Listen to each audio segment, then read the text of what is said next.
menjelaskan tentang pengindeksan arsip. Pengindeksan merupakan suatu proses yang digunakan untuk menentukan tanda pengenal atau petunjuk agar membedakan satu arsip dengan arsip lainnya.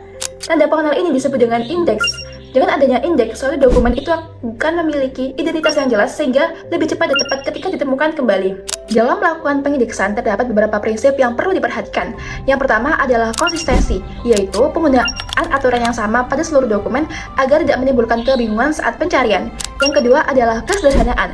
Sistem pengindeksan harus mudah dipahami dan diterapkan oleh semua anggota. Yang ketiga adalah fleksibilitas, yaitu sistem pengindeksan harus dapat menyesuaikan kebutuhan organisasi apabila terjadi perubahan atau penambahan pada suatu dokumen. Selain itu, kata yang digunakan sebagai indeks harus jelas, singkat, dan mudah dipahami. Nah, setelah memahami pengertian dan prinsipnya, selanjutnya saya akan menjelaskan proses pengindeksan arsip.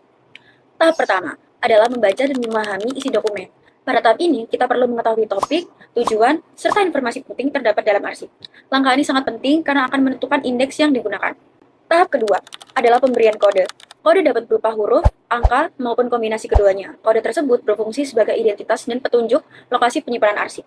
Tahap ketiga adalah penyimpanan arsip pada folder atau tempat yang sesuai dengan kode yang telah ditentukan. Setelah itu, ketika dokumen dibutuhkan kembali, kita dapat mencarinya berdasarkan indeks atau kode yang sudah dibuat. Yang keempat, atau yang terakhir, sistem pengindeksan perlu dipelihara dan diperbarui secara berkala, agar tetap sesuai dengan kebutuhan organisasi. Selanjutnya, ada jenis-jenis pengindeksan. Ada beberapa jenis pengindeksan yang umum digunakan dalam kearsipan.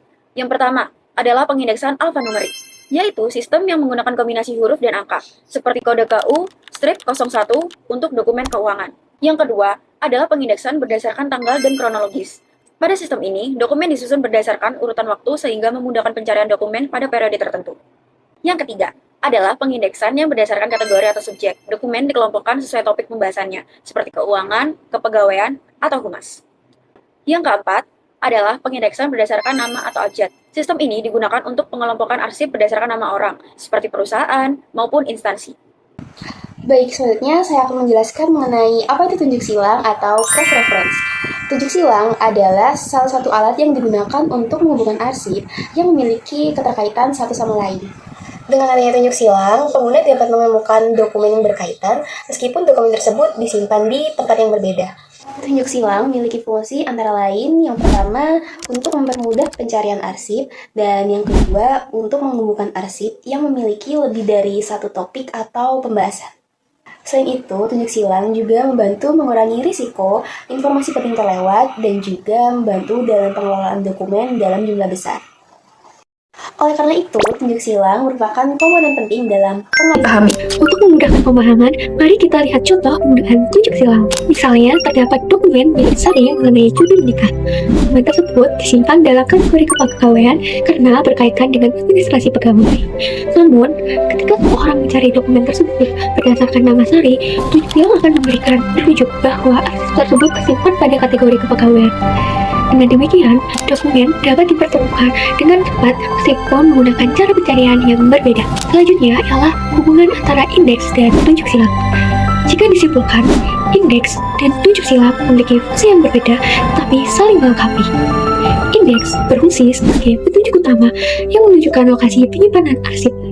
Sedangkan tunjuk silang berfungsi sebagai penghubung antara arsip yang saling berkaitan dan memberikan petunjuk tambahan dalam proses pencarian. Dengan menggabungkan indeks dan tunjuk silang, sistem kearsipan menjadi lebih teratur, efektif, dan proses penemuan kembali arsip dapat bertemukan dengan lancar. Hal ini sangat penting terutama bagi organisasi yang mengelola banyak arsip dan dokumen setiap harinya. Jadi, pengindeksan membantu kita untuk menemukan arsip dengan cepat dan tepat. Sedangkan tunjuk silang membantu kita menghubungkan arsip yang saling berkaitan. Dengan menerapkan keduanya, pengelolaan dokumen akan jauh lebih mudah dan profesional. Terima kasih sudah menyimak. Semoga setelah kalian menonton video ini, kalian jadi paham ya apa itu indeks, pengindeksan, dan tunjuk silang.